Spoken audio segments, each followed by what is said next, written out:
তো দেখো সকাল সকাল স্নান ধান করে সেজে গুজে রেডি হয়ে চলে এসেছি বাবার বাড়িতে। তো আজকে হচ্ছে জামাই ষষ্ঠী, আর আজকে হচ্ছে জামাইদেরই দিন। আর আসার সঙ্গে সঙ্গে মা দিয়ে দিয়েছে গরম গরম দুধ চা, আর তার সঙ্গে বিস্কুট। খেয়ে দিয়ে নিয়েছি, এখন মা রেডি করছে জল খাবার সকালের।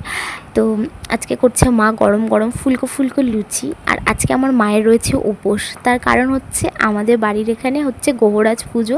তো এটা হচ্ছে বছরের পুজো, তো প্রতি বছর আষাঢ় মাসের প্রথম শনিবারে এই পুজোটা হয়।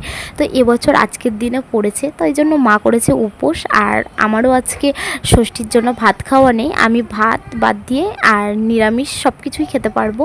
তো আমিও লুচিই খাবো, আর সব কিছুই খেতে পারবো, অসুবিধার কিছু নেই। আর আজকে শনিবার পড়েছে, সেই জন্য নিরামিষ রান্নাবান্না। মায়ের তো সব রান্না কমপ্লিট হয়ে গেছে আমাদের আসার আগেই। আর এবছর আমার একটু আনন্দ হচ্ছে, তার কারণ প্রতি বছর আমার বর আজকের দিনে আঁশ খায়। তো আগে আমিও খেতাম, মানে আমার যখন ছেলে হয়নি তখন আমি খেতাম, কিন্তু ছেলে হওয়ার পর থেকে আমি আর আজকের দিনে আঁশ খেতে পারি না, মানে ভাতই খেতে পারি না, নিরামিষ সব কিছুই খায়। তো আমার বর খায় আর আমি তাকিয়ে তাকিয়ে দেখি। তো আজকে যেহেতু শনিবার পড়েছে নিরামিষ, তো সেই জন্য আমার খুব আনন্দ হচ্ছে। তো ও খেতে পারবে না, আমিও খেতে পারবো না, ও নিরামিষ খাবার খাবে। তো নিরামিষ খাবার হলে অত কোনো ব্যাপার নেই, তো যা আঁশ রান্না সেটা কালকে হবে। তো দেখো মা এদিকে খাবার সকালবেলাকার টিফিনটা সবাইকে দিয়ে দিয়েছে। তো আজকে সকালের জলখাবারে রয়েছে গরম গরম ফুলকো ফুলকো লুচি, আর তার সঙ্গে রয়েছে সাদা আলুর তরকারি আর রসগোল্লা। সবাইকে দেওয়ার পরে এদিকে মা দেখো এখন জামাইকে ষষ্ঠী দেবে, সেই কারণে রেডি করেছে। আর আমাদের বাড়ির নিয়ম হচ্ছে এই চিড়ে, তারপর মুরগি, আম, কাঁঠাল এগুলোকে দেওয়ার। তো সেই জন্য আমার মা দেখো সমস্ত রকম ফল কেটে সুন্দর করে প্লেটে সাজিয়ে নিয়েছে। আর এটা না দেখতেও বেশ সুন্দর লাগে। তো এখন আমার মা বাবার একমাত্র জামাই আর একমাত্র নাতি, তো দুজনাই বসে পড়েছে ষষ্ঠী নেওয়ার জন্য। তো মা মেনলি জামাইকেই ষষ্ঠী দেবে, কিন্তু নাতিও তার কোলে বসে পড়েছে, তো নাতিকেও একটু আশীর্বাদ করবে।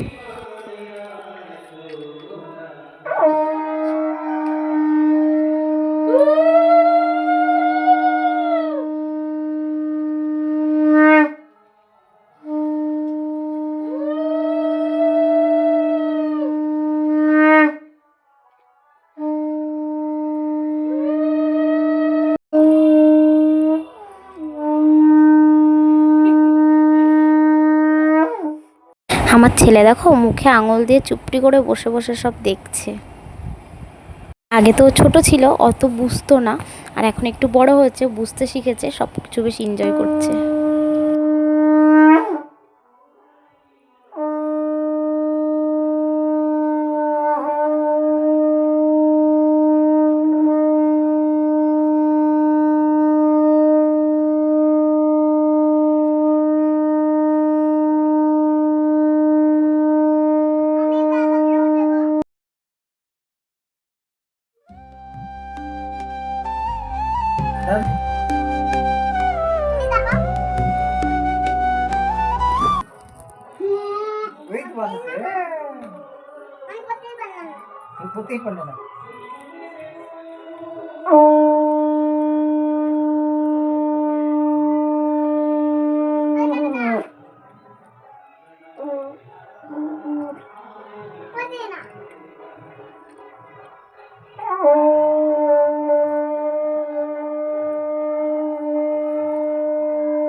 তো দেখো আমিও তারপরে ওর পাশে বসলাম, বসে কটা সুন্দর করে স্টাইল মেরে ছবি তুলে নিলাম।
পেটে চাপ লাগছে তো হাত বেরি না তুই পারিস বাজাতে? কই উঁচু করে বাজা দেখি, উঁচু করে বাজা। হ্যাঁ